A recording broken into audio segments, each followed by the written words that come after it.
I, being a medical trainee for the last 8 years, have sort of been living almost paycheck to paycheck. And thankfully, Mel has been really supporting me for the last 3 years.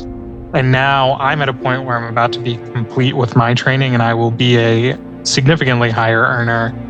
I don't think there's anything that can take away the anxiety of what we've been through over the last few years.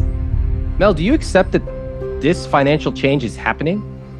That the household income you are about to get, regardless of what job Babu chooses, is real? What makes it difficult to accept is that I can never make that amount of money ever.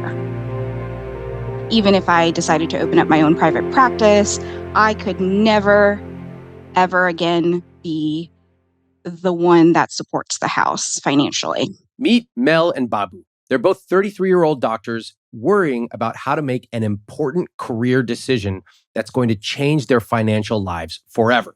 Babu's about to finish his training and he wants to work in one area, but Mel is not on board. What you're going to see in today's conversation is that Mel and Babu have a very specific way of thinking. And that way of thinking has helped them excel in their careers. But when it comes to these unstructured decisions, like where to work, they are paralyzed. I specifically wanted to talk to them because a lot of us think about life in a certain way, and it's actually helped us become successful. But when we face other situations where we have to think in a totally different way, we also get stuck. It's the beginning of the year, a perfect time to think about what you want your rich life to be this year. Where do you want to spend more money? Where do you want to cut or redirect your spending? Now, a few weeks ago, in my newsletter, I shared how to do an end-of-the-year rich life review. And my wife and I, of course, did this. I want to share what came out of it, what we loved, how we are thinking about our categories of spending, and what our rich life is going to look like in 2024. I loved our conversation. It was fun. It was dreamy. It's exactly what money is supposed to be. So this Saturday, January 13th, I'll be sharing what we discovered in our Rich Life Review. You can only get this material at iwt.com/podcast newsletter. Listen in to today's conversation with Mel and Babu.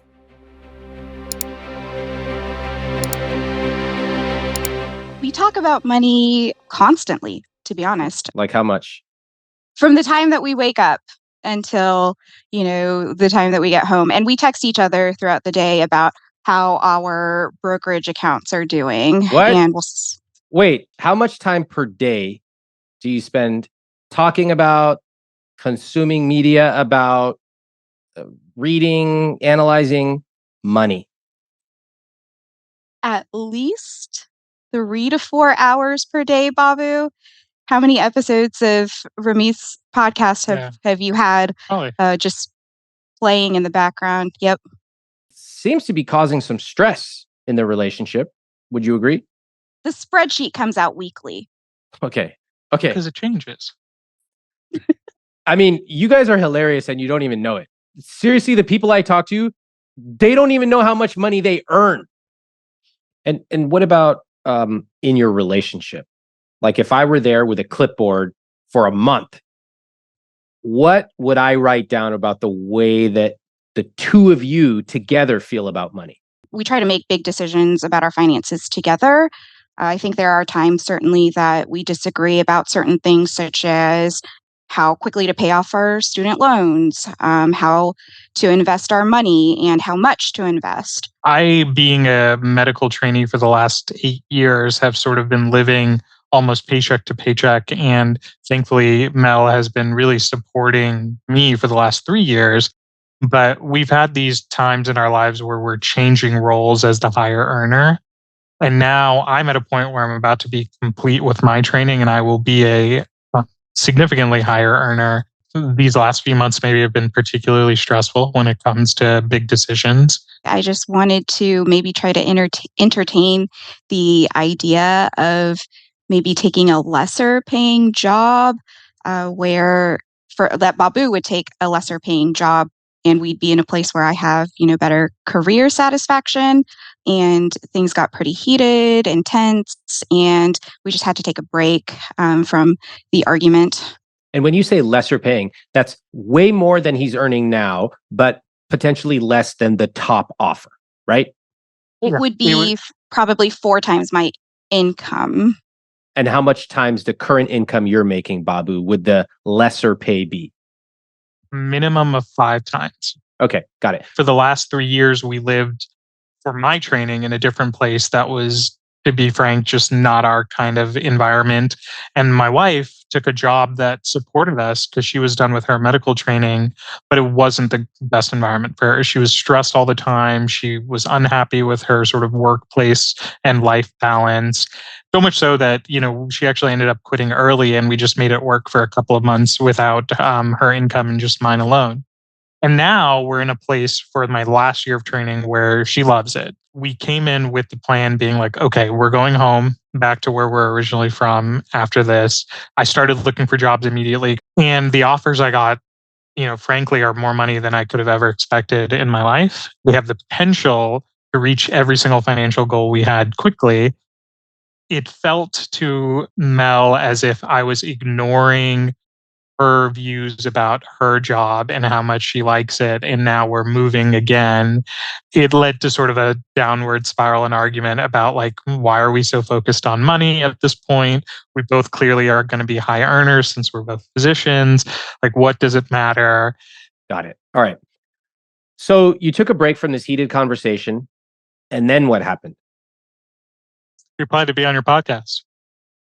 Really? That night? I feel like from watching your podcast, you have unique experiences that we felt like you could understand because you have family who are physicians, and you understand kind of how rigorous the training is, how much you sacrifice, and give up a lot of years of your life, and so I feel like I've just been sacrificing and sacrificing.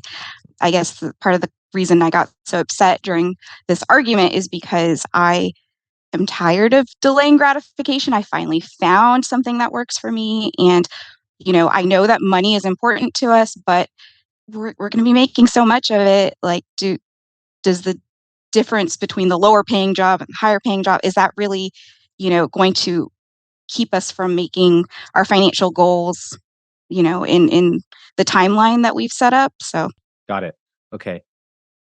I'm going to ask you a question that might seem a little weird, but since we're talking about all your numbers today, do you remember your high school GPAs? Yeah. Of course you do. Yeah. What were they? I think I was 3.9, was it 5.6 or something like that? Okay. I love how you take it to Babu. the fifth decimal place. Okay, great. Babu, what about you? I think I was like 3.95. She was like a few spots No, ahead of me when we graduated. You were 3.923, I think, or something like that. Of course, you've talked about it too. This is amazing. It's exactly what we said we wouldn't do on the pod. No, I love it. And then college GPAs, what was that? Mine was, I think, 3.85. Mm-hmm. And Babu, you were 3.6 or 7 or something. It's very clear to me that the two of you excel in structured ways of thinking. And so now that you're coming up to this unstructured question of life, which is like, I like my job, but then you could make more money. This is becoming difficult because unlike the structured questions where you're just like maximize my GPA, this is the first time that maybe maximization purely based on numbers may not be the only way to look at the solution. We had a structured plan going forward, just like you mentioned, right? We knew this is what we were thinking about before we moved here, because this was an unexpected move for my last year. And I mean, frankly, we love where we live, but we had certain goals and we had a laid out plan to hopefully get to those goals. Mm-hmm. I was just excited because I was like, man, we can do this quickly, I think. We can beat the plan. And successfully if we do it right. Yeah. And so I think now it's kind of like, oh my gosh, what are we doing? I do like a plan. I do, yes. I also recognize that the plans can change. They can be flexible. Do we always really have to stick to the plan, Babu? Oh, we can adjust it, right? Maybe instead of retiring at 45, we retire at 47. how do we do this so that we enjoy the time we have now while still being able to reach certain goals? Okay, I totally get this. I'm the less spontaneous one in my relationship. I love a good plan. I love it. But I also think that left to my own devices, I would sit at home on the computer building models and planning for something 35 years from now. And that's, I guess, probably not that healthy for me. So I can see both. I completely understand a good plan. I love it. I want to live in it. And I also understand that maybe spontaneity can be additive to it as well. All right, let's talk about it. How do you feel about money today? I feel excited about some of the upcoming changes in our income. I like talking about personal finance, but at the same time, I just also feel like I don't really know what I'm doing. We got to a point where I think I just got so frustrated. I told Babu just to make a decision and I'll just go with it. And okay, and then what'd you do, Babu? So, naturally, I felt somewhat guilty about it because I think as much as my wife loves her job now, I hate to say this way, and so I apologize, but I don't know if it's that she loves her job now because it's not the job it was previously, because it was very hard. And I don't, and I, in my opinion, I think we can try to replicate everything you have wherever we go next. Now, I can't guarantee it no matter what, but I think there are certain benefits that kind of outweigh it. And so out of respect to my wife, I did everything that was asked in terms of applying for jobs within the area that we're currently in. One of the offers I've gotten has been pretty great so far. And And when do you have to make a decision? Next week. yeah, ideally next What? week, maybe after. What? Are you serious? Mhm. The stakes are high. I honestly would, in this particular case, I think there are so many sort of extenuating factors that would add to the decision that ultimately I think I would have a really, really long discussion with Mel, but probably choose the one that we both know is likely the longest term best move. Is that the one that you want? Maybe. Okay. Yes, I personally would have to take all of my own feelings and emotion out of it and look at everything from a very logical and, I guess, objective perspective. Hmm. Is that common when you make decisions? Yes, absolutely. I mean, it's the nature of our jobs to be objective as objective as possible, and so it's pretty easy for us to try and to flip the emotional switch on and off. What about for things that you do together that are maybe not as inherently objective, such as which restaurant should we eat at? So, would you have a conversation where one of you is like, I want to go to this Thai restaurant, and the other one's like, like, if you're feeling that, I'll go, but I'm really feeling more like pizza. Would you have that type of conversation? That is how the conversations always go. Yes. It's absolutely emotional. I mean, whatever we're feeling for today, like whatever we both agree on what we want to spend our money on. Like we spend exorbitantly on food, for example. We love eating out. We've gone to a bunch of very nice restaurants in our time together because for us, like, I mean, those are the things that make us so happy. So we don't try to take emotion out of that, like what restaurant Hmm. we're going to. So, connect the dots for me. When you're talking about your career choice, is that different? Is that not a source of joy for you? Oh man, I'm going to try not to get in trouble here. I love what I do. I enjoy it. I think ultimately, what's the best way to put this? I enjoy my time outside of work with my wife more. And so I know the two things I can never buy are my time and my health. And so for me, having a job that allows me to have maximize the amount of time I have with my wife, while still giving me a chance to take care of us and ourselves is what I really look for. I got it. So, as it currently stands, if we ended the call right now, you two would go back to the quote objective spreadsheet and you would have some discussions, model it out again. It sounds like ultimately Babu would make the decision on this one. And Babu, you've said that based on your analysis, you would take the job back where you in your hometown. It would pay huge amounts of money, which would allow you to reach your financial goals. And I believe you would be close to your family as well. Is that right? Probably, I mean, it'd be 5 minutes from my parents and 10 minutes from Mel's. Okay. And Mel, would you like to be closer to your parents? Hold on, you have to look at Mel's face right now. She took a second to be like, how do I say this correctly? I'm asking because it sounds like Babu really wants to be near his parents. I'm not trying to put you in a box. Some people, you can love your parents and not want to live 5 minutes from them. I'm just trying to understand. I love my family. I love my parents. I love everybody. I enjoy having physical distance from everyone because it just simplifies our lives. I got you. How would you make this decision?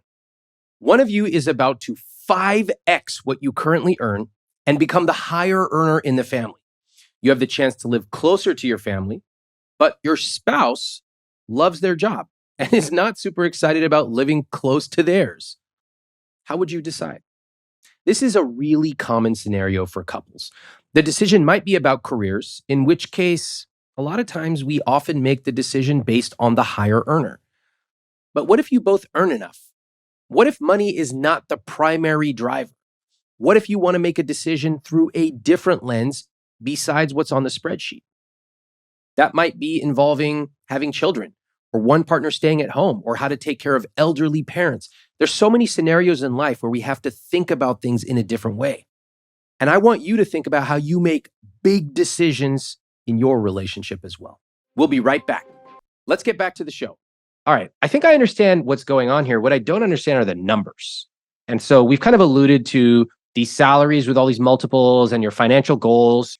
Can we first just say, how much are you two making right now? That number, and you can tell me if I'm wrong, is somewhere around $270,000. All right, 270, and that's Mel as a full-time physician and Babu still in training. Correct. Okay, got it. That's helpful. I want to understand these financial goals that you've talked about. I don't know if this was in our application, but we've known each other since we were 14 years old. We started dating when we were, in high school. And so throughout different periods of our lives, we've had goals about what we want to achieve. And I think when we got real serious about a number was when we first started thinking about our wedding. And Babu had to work a lot in order to save up for our wedding. How much was the wedding going to cost? It was definitely going to be well north of 100,000, which I guess is small based off of Indian wedding standards. But, we were both in training, and it's 100,000 when you're in training, and making 50 to 60,000 a year was no family not help very much on this, right? Very little. Okay, very little. All right. Over the last 3 years, with Mel's recent sort of diagnosis and stuff, we are somebody like myself who projects and it plans every single thing. I think that led to us being like, no, we have to sit on this firm number by this certain time, especially because we also want to help our parents out as they get older. But we'd always sort of had things in the back of our minds, probably for the last 10 years in terms of exactly where we want to be. What's the number? What's the financial goal? You want to say it, Babu? It sounds crazy. All the better. We feel like we would feel comfortable if we could retire with 10 million. 10 million what? Dollars? Can you all say it in a full sentence? I don't even know how to say this. But yes, $10 million is our financial goal. Thank you. For retirement. Why so uncomfortable? Feels very odd to say this because I guess maybe because of how we grew up to talk about money at all. And to some degree, I was so nervous about being completely unrelatable because we're putting out such big numbers. And you're unrelatable because you have a 3.96 GPA, not the number you have a goal for at the age of 33. I love a big goal. I love it. I love a big goal even more if there's a realistic chance of achieving it. That's fantastic. So I'm not so worried about unrelatability. Two of you are physicians. You've worked very hard since literally junior high. Why shouldn't you be able to reach for a huge goal and achieve it? I got no problem with it. What I'm more interested in is why are you so uncomfortable to say the number?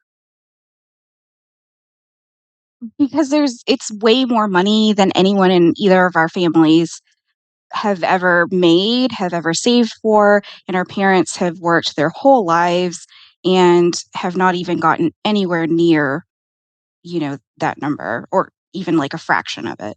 I get it. Maybe it's because of how we like grew up with money, like we definitely both come from sort of parents who worked, like my parents worked two jobs, like Mel's parents also worked a lot to give us a chance. And now as they're getting older, we're like obviously very concerned about if they run into any health issues. By the way, 10 million to you means what? How'd you pick that number? Yeah.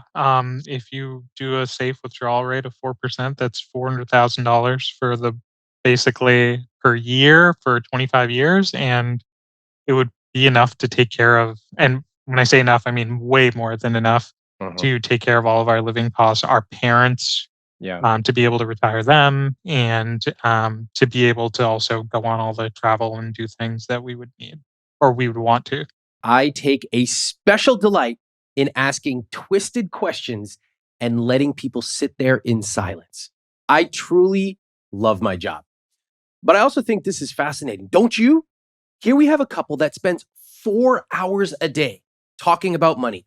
But when I ask them their financial goal, which you and I both know they've written down in 300 spreadsheets, they find it difficult. Here's what you need to know about picking your number.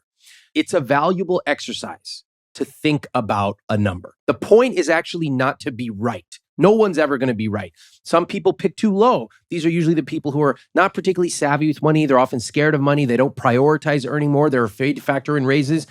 In fact, they're not actually just afraid to factor in raises. They're also afraid to ask for them. On the other hand, some people pick wildly huge numbers. We had a doorman on the podcast who said something like, I won't be satisfied until I'm a billionaire. That's just setting yourself up for failure. So you're going to get the number wrong, but it's still important to go through the process. As you get older and savvier with money, you learn that the number itself is largely irrelevant. Yes, have a goal, but also remember that you have to live a rich life today and a richer life tomorrow. Let me put it another way. Once people hit their number, they rarely change their life. If they were worried way back then, they're still worried. Beware of picking a number and building your entire life around it. This is what I mean when I talk about the tail wagging the dog. Mel and Babu picked an arbitrary number, and now they are making life decisions to hit that number. But when I zoom out and say, why'd you pick that number? It's like they basically picked it out of thin air. Overall, I like people who think in terms of big goals. That's awesome. But beware of letting a number 30 years from now guide every decision in your life. Our wedding actually got canceled because of COVID. So we had sort of money that we had both worked for to save for the wedding left over. We ended up just getting married on our porch, which was great. And we finally went on vacation, which of course I planned out. But my wife got appendicitis in Mexico. Oh, okay, that sucks. Yeah. So she had she had to have surgery in Mexico. Like we had to pay for it out of pocket initially. After that period, we kind of just went on all right, that seems like the worst thing that could happen. We just need to go enjoy our life. What'd you do? Oh man, what did we do? What didn't we do rather? We went to New York City with my younger brother, and we ate at every Michelin star restaurant where we could make a reservation. Like where? Where'd you go? Well, our favorite was a place called Kajitsu. I can't remember some of the other places we went to, Okay. but then we also took a trip to Chicago, and we spent a ton of money on Alinea as well. And Ooh. we actually ended up going back-to-back weekends. It was an accident. Whoa. Double Alinea. Love it. All right. So you really like fine dining? We do. And We do. traveling in general. Like whenever we have sort of a kind of the opposite of what you recommend, where it's like we have a number in our head, we know we're going to spend over it, so then we have like a second number that we're like, okay, that's fine. What's the number that comes to mind? The dollar amount that you're like, this is probably how much this trip is going to cost. I mean, 20,000. All right. That's pretty good. And then what does it end up costing? Probably 25. There have been bad decisions that I've made with investments in the past, thinking that maybe there's a way I could make a lot more money quickly. Probably because this number's been in my head. Yeah, I know. It Who the sounds fuck stupid. needs to make money when you're gonna make hundreds of thousands of dollars as your starting salary? By the way, this happened when we were in Cancun and my wife had surgery. She was. He made these investments right before I went to surgery. It was more like I had a discussion with a friend and they were saying this is like essentially a market abnormality. And so I decided to buy a bunch of GameStop, about $15,000 worth. And I think the stupidest decision of all was I did most of it with my Roth IRA initially, which I know should be like the safest funds, which I have now sold all of. Even though I held onto it for a long time, hoping that one day something would change. I guess I still have some crypto. It's so interesting to me that when Mel and Babu have a structured process like grades or medical school, they excel. But when they're given a blank slate, they pick things like meme stocks. Next in our conversation, I wanted to understand more about their families growing up. Did both your parents immigrate from other countries? Yes. All right. So they immigrated here to give you opportunities. And if they knew the incomes that you both make, I'm assuming they don't know the incomes you make, right? No, well, my wife told my mom about one of them. And now ever since then, it's been kind of like so how much did they offer you at this job kind of deal? Why did you tell that number, Mel? There's a long plan behind it. I wanted her to know what he's capable of. I wanted his parents to be able to understand if we ended up staying far away from home, it would be because the money was good. And then within 5 minutes, every single auntie in town knew. My dad has told every person he sees at the grocery store where I trained and like what I do. So, yeah. This is too good. Okay. All right. Your decision seems to pretty closely mirror how other doctors make their decision, right?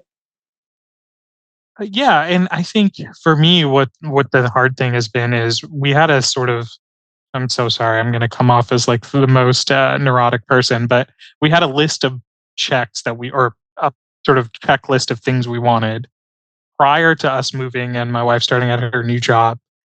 I thought with the opportunity as I was presenting, I hit every single checkbox and then some.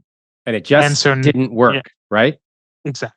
So I get conflicted, to be honest, because part of me is like, well, like I have an opportunity to do something fantastic and get us to where we want to be very quickly.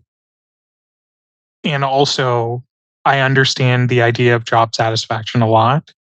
If we both agreed that we get more satisfaction outside of work, there's a real opportunity for that to where even if Mel didn't want to work, she doesn't have to because we'd be more than comfortable. I get it. I totally get it. Mel, what do you want to say about that? I mean, he hit all the checks. What else is there? He did. And we've had this conversation over and over again. What I really wanted was just acknowledgement that I have followed him all over the country for his career, and I have made sacrifices, personally and career-wise in order to, for him to have what he wants. I think I just wanted him to be more understanding of what I was kind of going through and battling with in my own head. You wanted him or you want him? He's gotten better about acknowledging my feelings, but yes, I do want that acknowledgement from my husband. That was a big moment. Even though they try to make decisions using an objective spreadsheet, most of us actually make big decisions using what we feel, and then we find a way to logically justify it.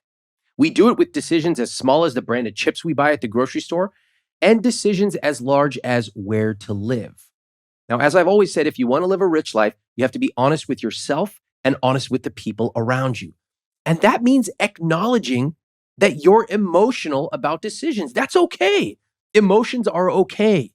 Now, yes, when it comes to big life and financial decisions, you should pair them with numbers.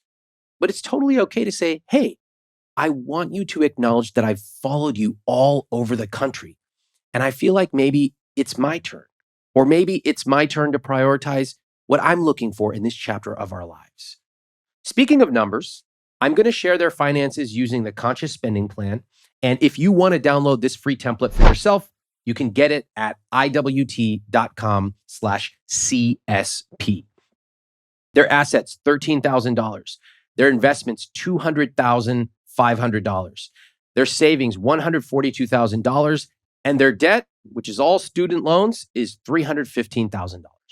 Total net worth? $40,089. How do you feel about that number? It's kind of sad. And I understand that your student loans, you have, you're 4 years away from at least your student loans, Mel, being forgiven. Is that correct? Correct.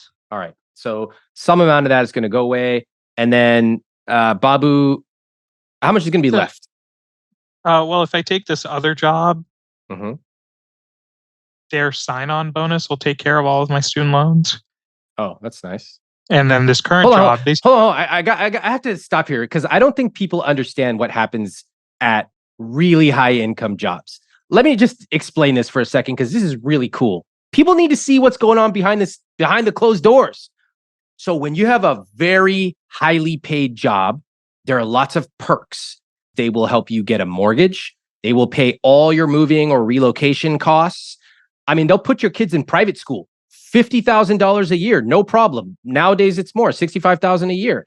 They will help secure a job for your spouse, including a recruiter. All those things happen at really high-end job, executive level jobs, et cetera. Babu, tell us what happens at this specialty for your position.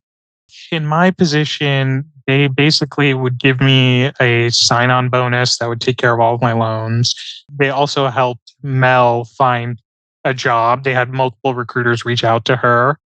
They also sort of were happy to hook me up with any kind of realtor, anybody in the area that could help us get established very quickly. And that was just at this job that's back home where we are. I mean, some of the other perks in this current job, the one where we're living, were like they'll help you like lease a car through their business office. They'll help you set up a business or like a business entity to help you sort of optimize your tax structure. Damn, I'd be like, can you guys cook spaghetti for me? Like what? I'd literally walk in there with a piece of paper, be like, write down every single perk that you have. Tell me everything you can do for me. And then after they finish, you'd be like, yeah, but what about my haircuts? Like, you expect me to find my own haircut? That's not going to happen. And as ridiculous as it sounds, like my interview was a private dinner at one of their homes cooked by a private chef who like owns a restaurant for like 30 people just for me and Mel to like meet everyone. And it was fantastic. So I think it's cool for everyone to know this is how the world works at very high-end positions. It's nothing to be ashamed of. If anything, I'm proud of you. And I'm proud of both of you for being able to enjoy the perks of this. It took a lot of hard work. Nobody just slips and trips and falls into offers like that. You got to be good. So congratulations. Very impressive. That's awesome. All right. Your loans, if you go to that place, are going to be paid off. If you stay in this place, what happens? Hers will be paid off and I'll pay mine off over the course of the first, year, 6 months. Oh, that's it.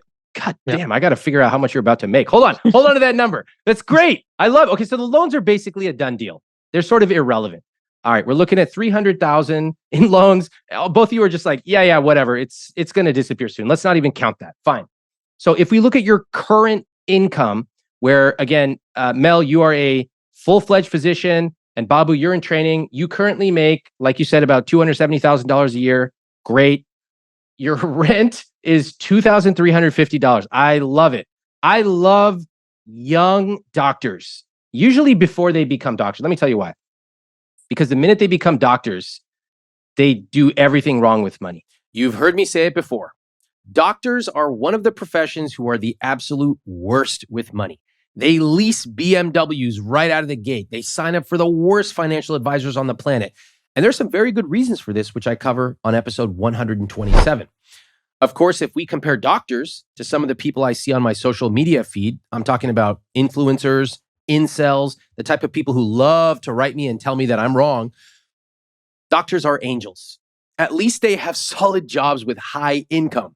I literally have guys in my YouTube comments making $27,000 a year telling me I'm stupid for investing in index funds because the real way to make money is by concentrating all your assets in alternative investments. That's what Charlie Munger said. Where do I even start? Forget it. Let's just get back to the episode. Now for the big moment I have been waiting for, which is first, give me the big number. So right now, Babu, this is your income, $6,000 a month. Yeah. All right. Give me the biggest number at the, place with the highest offer. How much gross income would you make per month? At the biggest offer so far, it's about $42,000 a month. What? My spreadsheet went so crazy. Hold on. Everybody watch these numbers because I don't even know how the hell this spreadsheet's going to handle it. Hold on. Watch this. 42,000 turns their gross monthly income into 59,000 per month. By the way, obviously the net is not calculated here, so I'm just going to make it up. If you're making $60K a month, you're taking home, I don't know. What do you say? Well, after you max out your 401k and the health savings and all that stuff, that would probably be taking 35 home somewhere. Yeah, probably 35. Let's say and 35, if we move to a place with no state tax, which that's not why we'd move there, that just happens to be a perk of one of these places. But yeah, it could be. All right, let's just say 35,000. Okay, sure. So your fixed costs, if you were to keep it the same, go down to 14%. I mean, this is hilarious because most people can't even keep their entire housing expense below 14%. Your entire fixed cost, if you stayed exactly the way you're living, which you should not, you should spend more, would be 14%. Mel, why did you just have that reaction? Part of the plan that we've come up with is that when Babu takes on this higher paying job, we are going to continue living how we currently are for at least 2 or 3 years until all the loans are done. And then we can think about a mortgage, new cars, etc. You guys are too good. All right, so let me explain what's going on here. Okay, because 99% of America just heard you and they think you're speaking Martian. I would say probably about 90% of people I talk to, the minute they get more money, they're like, let's get a new car. Let's get a new house. And what Mel just said, Mel and Babu have talked about this. They're going to continue living in a $2,300 apartment for 2 years. There's something beautiful about saying, we have made a bunch of money. Let's maintain at least the similar universe of our lifestyle. That's awesome. You do that and you're set. What? No ATVs? No $125,000 renovation, which you claim is actually an investment because renovations simply and positively increase the value of the house always? No? Are you hearing what Mel and Babu are saying? It's so important. One of the reasons I occasionally bring high earners on the show is I want you to have access to hear how they think and how they talk about money. Most of us have never heard a couple who's about to earn $700,000 a year talk about money openly and candidly. And when they do, what are they saying? They are saying, when we get more money, we're going to wait to make huge purchases. Amazing. Why is it that the couples making $73,000 a year are out there renovating their houses and buying 2 cars, freaking boats, while the couple who's been in school for 30 years and is on track to have millions of dollars is like, let's just sit tight for a couple years and pay everything off, then we can spend a little bit more. This reminds me of one of my favorite movie scenes of all time, the intro to The Firm. You remember that movie from the 90s with Tom Cruise? Mitch McDeere and his wife are living in this tiny apartment while he goes to law school, eating takeout food because they have no money, and suddenly he gets a life-changing offer. I love that scene. I love that concept. To me, there's something formative about living in modest circumstances and doing the best you can. Now, of course, it helps to be able to eventually move into something nicer, just like Mel and Babu are going to do. What I can say is that they are both very disciplined with their money. And if a couple who's about to make $700,000 a year can live beneath their means, I hope that inspires you too as well. We'll be right back after this. Okay, now back to Mel and Babu. Your investments are at 49%. What is that? You're just like investing super aggressively? Yes. So we invested the minimum that we could when we were in residency. And of course, in medical school, when we were in our 20s, we weren't earning an income. So we feel like now we have to catch up. And so we're trying to be as aggressive as possible. Do you feel anxious about it or do you feel calm about catching up? A little bit of both. I think I feel anxious about trying to get to where we want to be, but I feel some calmness and peace knowing that our shovel to get there is it's a bit bigger than other people, and I realize that's a privilege. Not everyone is in our position to do so. Okay, that's a healthy answer. I love that. I rarely encounter someone who feels calmness and peace about catching up. And I wish more people had the answer that you did. Fantastic. I have one minor tweak. You know what I'm going to say, right? You don't know? Okay, Mel literally doesn't know. Babu, you know what I'm going to say. What is it? Well, I think this is another point of maybe a mild contention between me and my wife is that I think there should be some lifestyle creep. I don't think we should live exactly the way we're living. Like, these vacation budgets, for example, like maybe it would be nice to travel first class once in a while, especially if we can afford it, which it seems like we can. I have a lot of anxiety about seeing our savings and investment numbers go down. Right. Why? I think I won't feel 100% comfortable with that until we actually have the income coming in. Because right now, this is all just hypothetical. I think it's because we've had a lot of, I know exactly why. It's because we've had a lot of unexpected life events happen in the last 3 years. And I feel secure knowing that, we have enough money to take care of whatever may happen. I got it. It's like your fortress. You're strong enough to weather whatever may come your way. Okay. Is there a number that you need to feel secure? Yes. So we've actually talked about this. The number initially, so when I ended up having appendicitis and we had to shell out money out of pocket to pay for the surgery up front, the number used to be 30,000. Now the number, now that we've, had more things happen and we're taking into account, there are other people who will depend on us, the number that we need minimum in our savings is 100,000. Okay, that's fair. What's this number right here? 141,000. That's how much you currently have in your savings without any additional job that Babu gets. Yes, minus, did you subtract the 18,000 that we spent on our credit cards this past month for vacation? I'll take it down to 120 just to be. Okay. That 120 makes me nervous. The 140 I felt a little better about. All right. You felt a little better, or like, because you said 100 is what you need. But you're telling me that 120 actually makes you feel nervous and 140 you still feel. Is it possible that maybe the number is not really going to change your feeling? I don't know, but I'd like to find out. You'd like to find out by stuffing it full of like $600,000 more, and then I'll figure it out, right? Yes.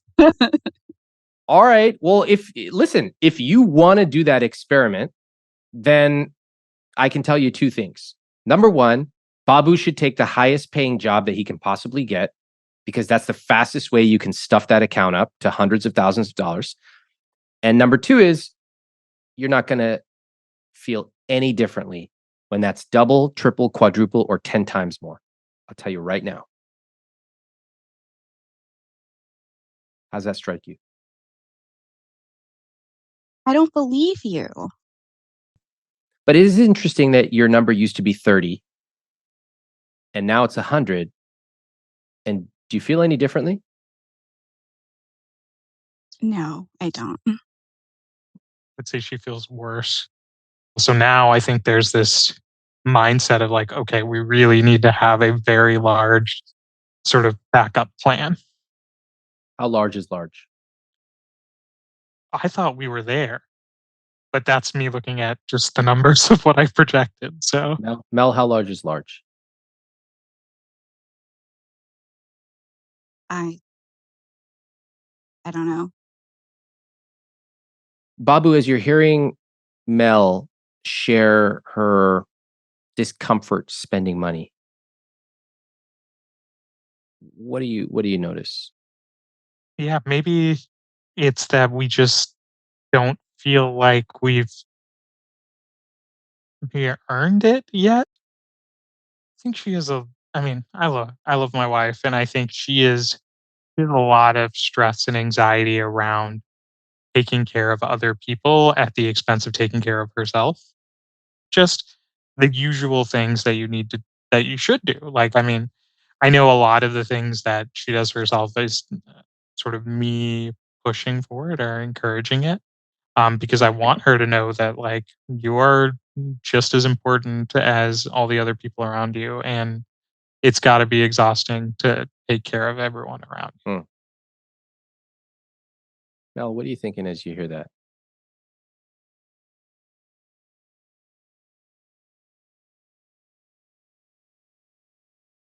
It's okay. Take your time.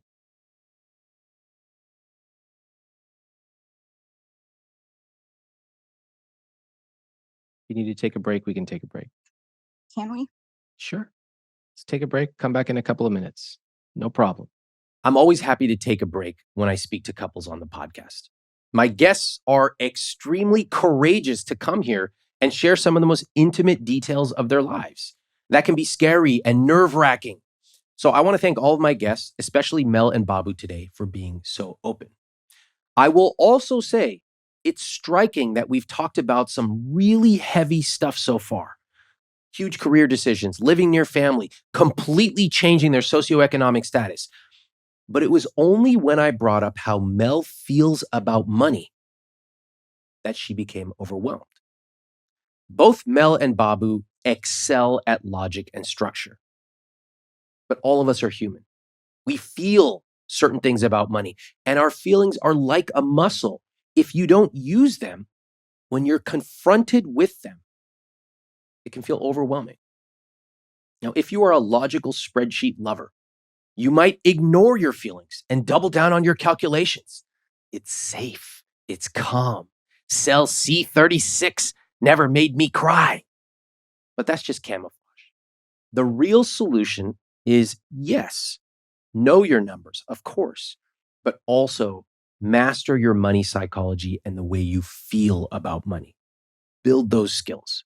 You know what? I'm glad Mel wanted a break because that break made what happens next possible. What was going through your head? I get very emotional when Bobby reminds me, um, of how hard it, I guess, things have. I don't know. I, I get very emotional when he says things like he just did because it just shows me how much he cares and loves me. And I know ultimately we are going to be fine financially. That makes you emotional. Why? It makes me emotional because I really love my husband and I'm very grateful for everything that he's done for us. And I know how hard he's worked over these last several years in training to get where he is.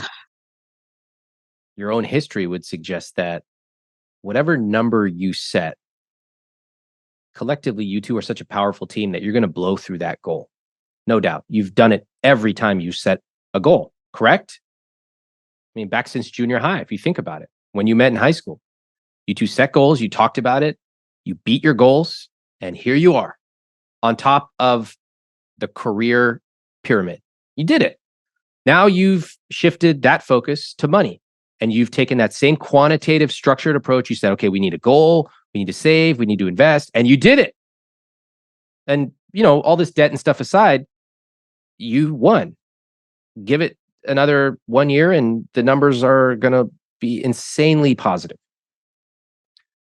And yet, feeling anxious about money, shifting the goalposts, and now more than ever, planning for what can go wrong instead of giving yourselves regular pats on the back and saying, oh my God, we did it right. What do you make of that?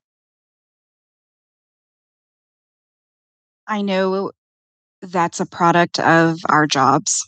We see the worst of the worst. We know all of the rare complications, the rare diseases that can happen. And in fact, both of us have been diagnosed with very rare issues. So yes, we're always planning for the worst case scenario. And I want you to have a plan. Plans are so deeply embedded in both of you that nobody could come here and tell you you should stop planning. I'm not going to tell you that. I like that you have plans. I think something is missing. It's missing from the way that you talk about money.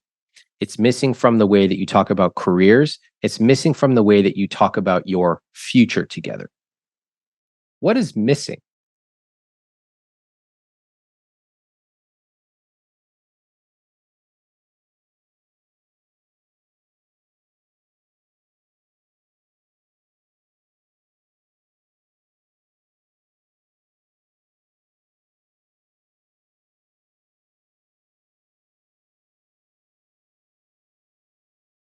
What I see that's missing is a true rich life vision. You're really adept at the numbers and projecting. No doubts about that.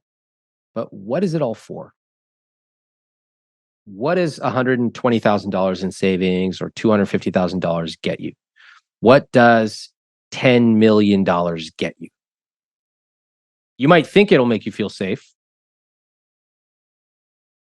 but that's not really compelling.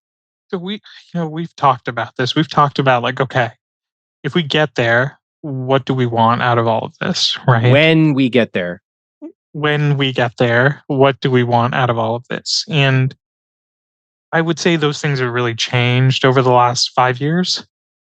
With our own sort of wedding getting canceled, wife getting appendicitis, our own sort of health issues that have come up. And it feels like we're trying very hard to get there even faster than we did before because our hope is that the things we want to do, which we've planned out, which is being able to travel without worrying or take care of our parents. And I think to get extremely specific, we have thought about the exact place we'd like to retire, and the type of like house we'd want where? at that point. Can you tell me?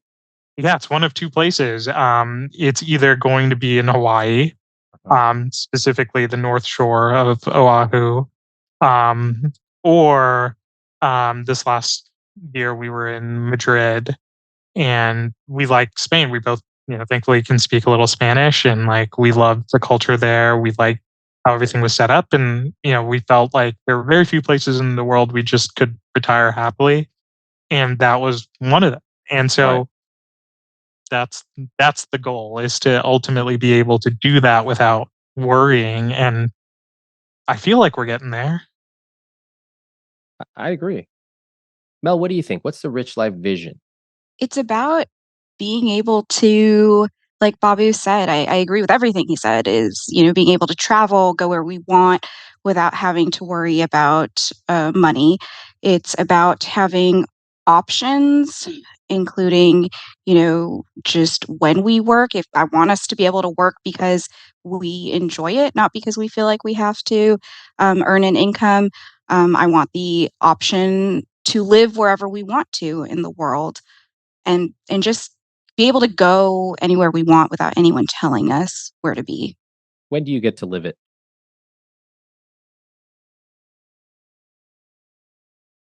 Well, I'd like to start living it at 45.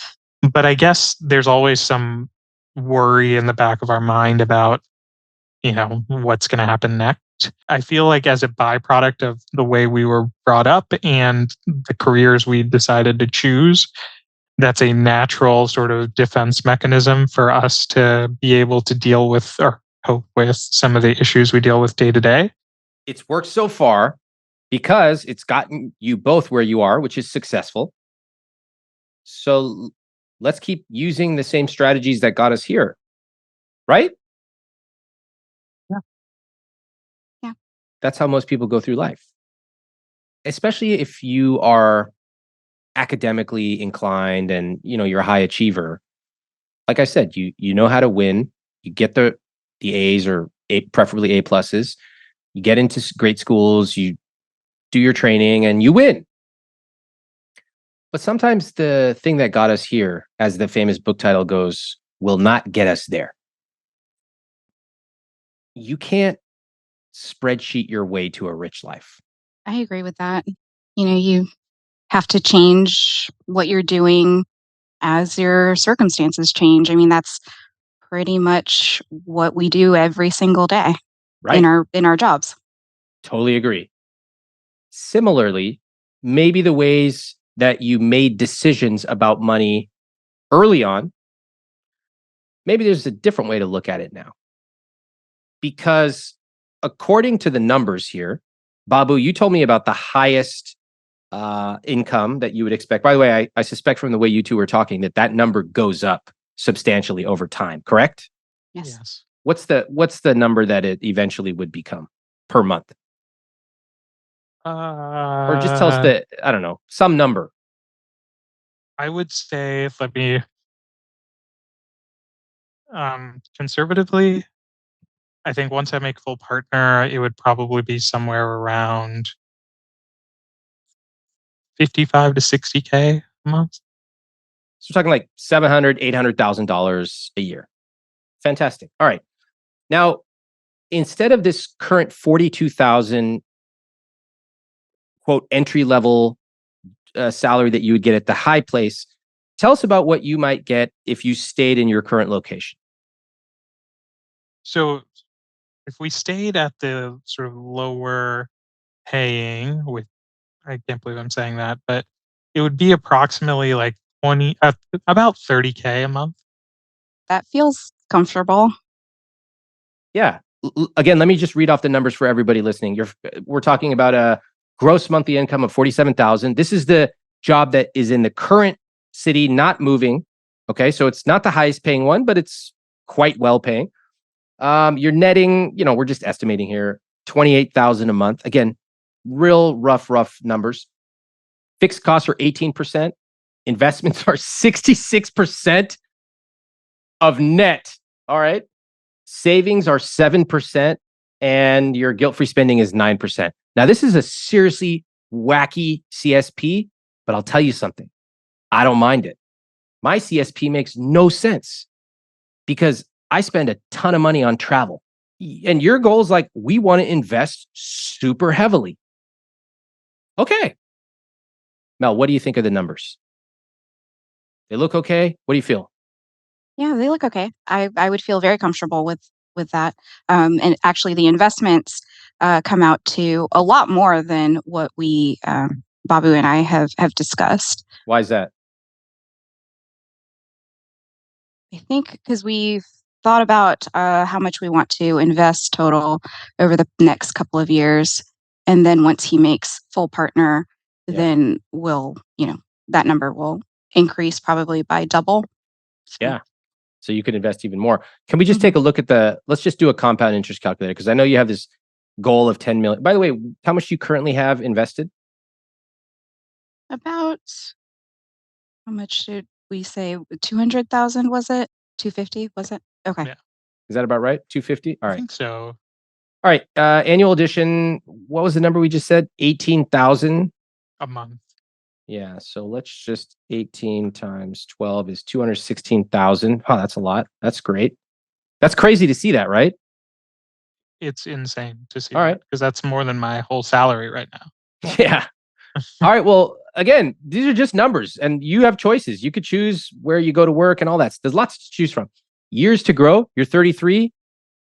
Should we just say like, you want to just do 65 just to see? And of course, what interest rate should we choose? 7% We've been is going probably with the safe. 7 or 8% is what Let's we've do been going 7. with. 8. I hope you get 8. Let's just do 7 to be conservative. What number is this going to be? I would guess somewhere around 10 million. Okay. What do you think, Mel? I don't know. I'm not very good at math. All right.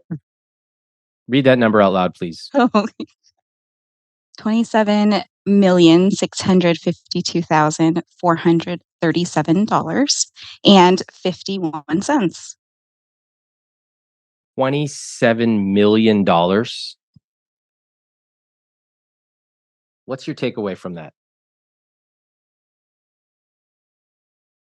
That's a lot of money. It's a lot of money. Okay. That's a good. Now give me your second takeaway. Probably don't need. We don't need that much money. Also, I don't want to work until we're 65. Okay. Want to play it out a little bit shorter? Sure. How many years? We ideally would like to retire at 45 or cut back hours at 45. So 12 years from now. 12 years. Read the numbers. $4.6 million. 4.6. That does not include what? Any raises. Yeah, that's a good point. And the raises will come. They're quite predictable. It's just a number of years, et cetera, et cetera. And I know that when you get a raise, it's going to be a large number and you would increase the amount you contribute by tens of thousands per year, right? Yeah. So actually the number we just selected, which is $216,000 a year in investments, would actually be quite a bit higher over the course of 12 years. What does that tell you? What's your takeaway? I think we can relax. I think it's going to be okay. We're going to be fine regardless of which job he chooses. It is very, very common that people want to speak to me with some minute technical question.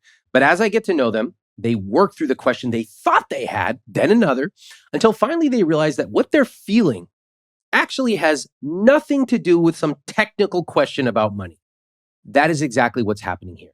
Mel has been worried about not having enough for some very real reasons. But now that we've systematically dispensed with each of her objections, we're about to get an even deeper truth with what she's actually worried about. Mel, do you accept that this financial change is happening? That the household income you are about to get, regardless of what job Babu chooses, is real?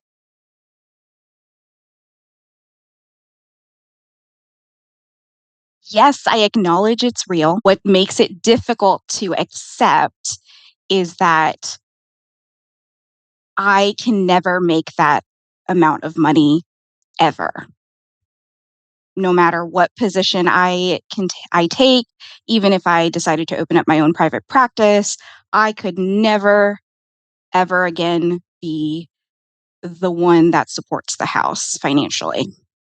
I think that's what it ultimately boils down. That's what it all ultimately boils down to. It means that I would be depending on Babu for all of our finances, for our, you know, for basic living. That's what it feels like. Hold on. I love I know this. that's not true. I know it's Mel, not I true. love it. Mel, don't stop me now. I love it. I just want to show how right I am.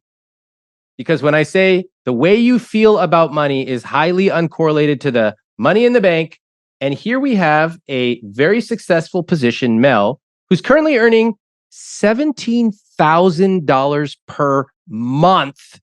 That's a very good salary. And Mel, you are concerned that suddenly you're not going to be able to provide for the family. Isn't that fascinating? What do you think about that? I think I mean, I know where that comes from. It comes from, everything that my mom taught me growing up about money, What'd that she say? she said that she basically saw her mother, my grandmother, having to ask my grandpa for money because he controlled the finances, he made more money, and she never wanted that for herself.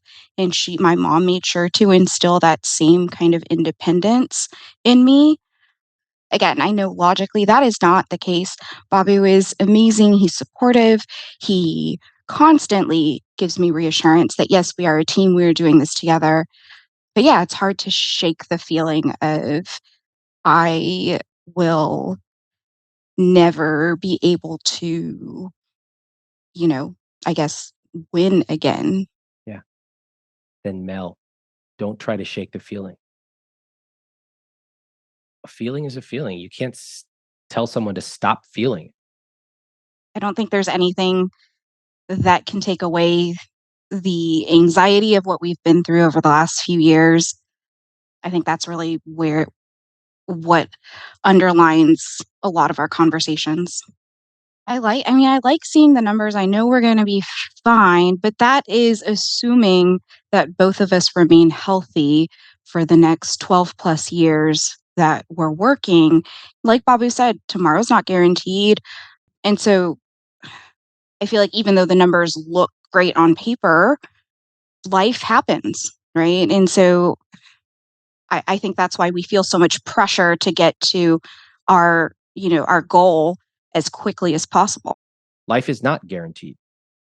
You don't know what's going to happen over the next 12 or 35 years. You don't know. If anything, we saw that during COVID. But the last sentence is where you and I diverge. So you said, therefore, we want to get to our goal as quickly as possible. And the way I look at it is, I see this number and I think I can't wait 12 years to begin finally feeling good. I can't wait 12 years to live my rich life. You got the GPA, you got into medical school, finished your training, you got all these jobs. What other credentials, what other things do you need before you give yourself permission to finally accept that your rich life starts now?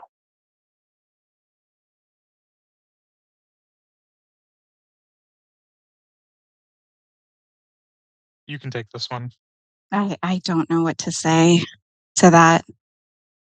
Yeah, I think it's just how we're wired, I guess, and how we were sort of brought up in that, like, it was always like we had a goal in mind, we got to the goal, now there's the next thing. I mean, I've been in school since I mean, I don't think I've not been in training Yeah. since I moved to, like, kindergarten, right? So, Yeah. What would it feel like if you were to take off the lenses you were wearing, just temporarily, the lenses you're wearing that currently you see the world through, and those lenses are about mitigating risk, they're about achieving a quantifiable goal, and they're about putting it on a spreadsheet and making sure that we achieve it, right? Would you say that that's the lenses that you currently look at the world through? Yes. probably, yeah. Okay. And they've been great. Not taking anything away, they've been great. They have served you very well. You know, you might hear your grandmother's lessons echoing across the generations in your ear. I'm not even asking you to throw them away. I'm just saying take them off for just 60 seconds. Just change your life for 60 seconds with me, and then you can put your old lenses back on. So you take them off, and then I hand you a pair of new lenses. Hold on. I happen to have them here. Here's a new pair of lenses. What do you see when you look through these lenses? My wife's You and I's know. probably favorite restaurant is this place called Kasama in Chicago. It's a Filipino restaurant. It's like small inside somebody's house. We went there before they got really popular, and we go back every time we can. I love that. Yeah. Tell me more. What else do you see besides amazing restaurants through these lenses? Being able to fly first class across the globe, so to India, to the Philippines, and also being able to pay for our parents to fly first class with us. What does that feel like when you're going through the airport and they check their bags and you're holding the tickets for everybody? Say, just come with me. And when they call first class and your parents are just sitting there because of course that's not them. They're waiting till their seat gets called.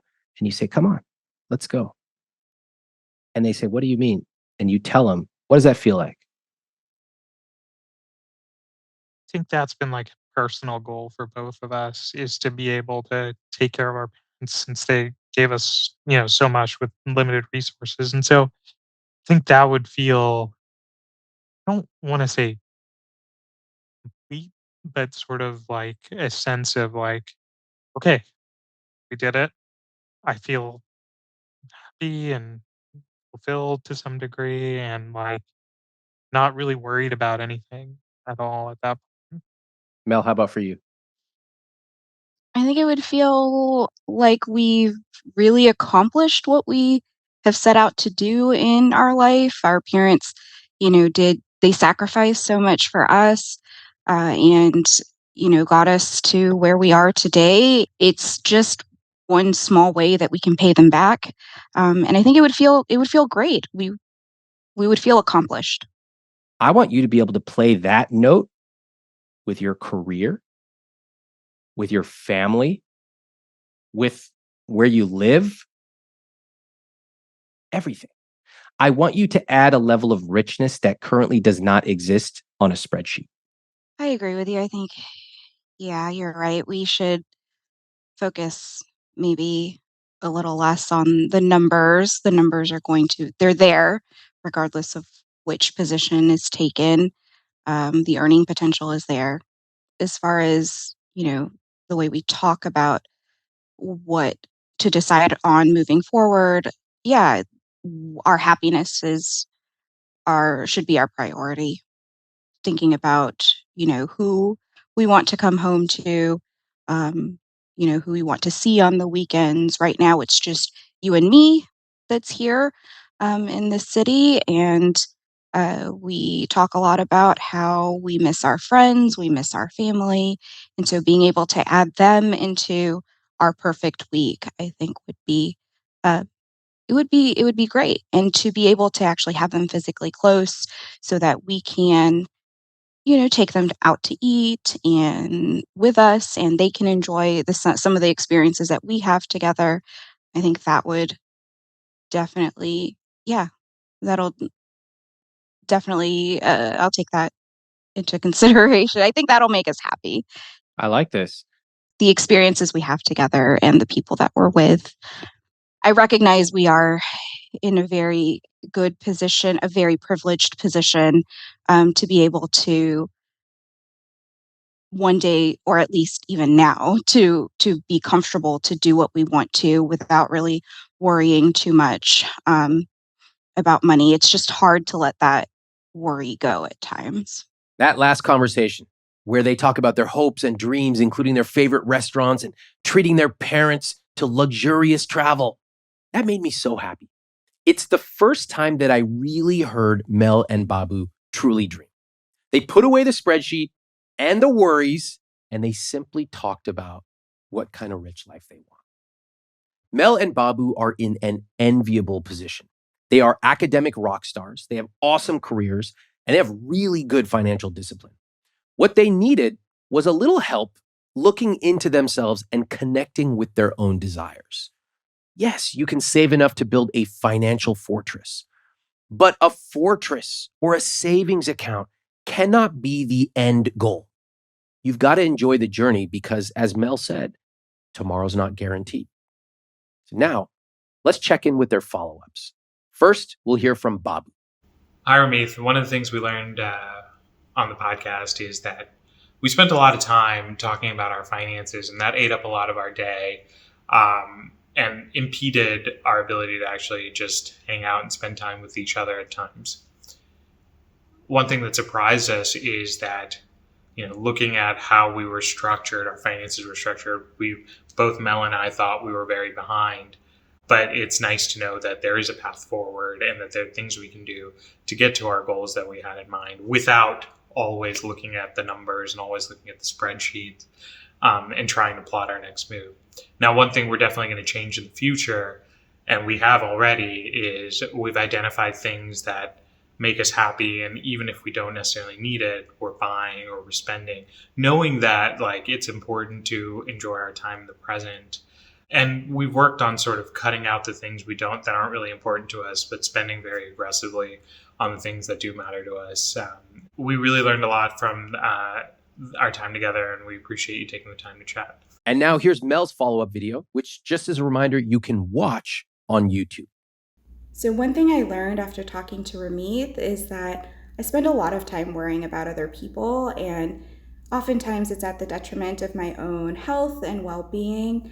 I was really surprised when Ramit pointed out my number that I need to feel financially secure has actually risen over the last few years. And unless I address the underlying reason for why that happened, the number will continue to rise. I've realized I project a lot of my own insecurities onto Babu and those close to me.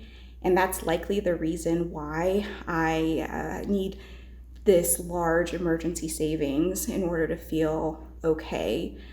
I think one thing that Babu and I are going to do moving forward is try to allocate more of our money towards things that'll buy us more time together, that will free up a lot more of our, brain space so that we can really just focus on enjoying life together. So for example, hiring a cleaner, hiring somebody to cook part of our meals for the week, someone to do our laundry, and we're also looking into getting a fee-only financial advisor to offload some of the worries that we have about our finances. I want to thank Mel and Babu for being so open with a huge decision that they're facing. I want to thank all of you for watching and listening.